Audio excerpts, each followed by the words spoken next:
Hey guys, just a quick recap of the start of the week. So I had bench and deadlift focus Mondays, worked up to a top single on 180 kilo pause, tried for a second rep, just missed it due to a slip.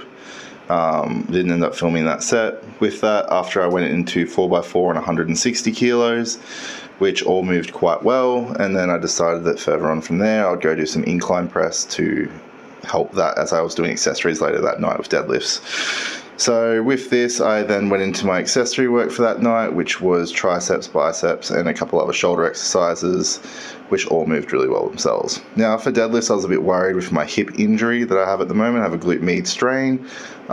So I have been doing a lot of rehab and trying to warm it back up.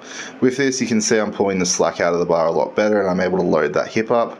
Did 2x1 on 330 without straps, and then 2x2 on 330 with straps, and then a drop down set on 320 as well. So with this overall, this first part of the session has been really good. Tuesday went in with squats, worked up to, I think it was 6x2 on 180 kilos with a really close stance. This was to just try and get my hip to get that load for the squat and feel the movement again. I went too deep on one of the first sets. Now the problem with this was it caused my hip to collapse inwards, and this caused me quite a fair bit of pain. So after that, I very much tried to focus on that point of control the whole way down. Now, by doing this control and stopping at just on or just above parallel, I reduced a lot of that strain on my hip, as well as pulling my feet inwards and not having them as wide as I normally do for my squat. Now, this is why you don't misload a deadlift, because I ended up misloading by 40 kilos on one side, and that's what did my glute med. So after this, I was a bit worried going into my next couple of sets, and the reason for this was I had to do leg press, and I had to load it up quite heavy, because what we're trying to do is have a bit of a deload a little bit early, have it for an extra week or two, and slowly load my hip up so I can go into the next block fresh, as it is somewhat of a strength block. But I'm not going to tell you what it is yet, it's just a bit of an explanation. So with this block, I've had a lot of growth so far overall, especially in my bench. At the start of this block, after my AC joint injury, I was struggling to push 160 for a touch and go single.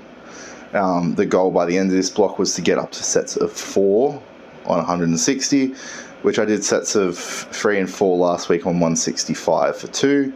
And I did 4x4 really easy for 160 this week after working up to 180 kilo pause. So I've absolutely killed it, and I'm really happy. I am going for a heavier bench later in the week though.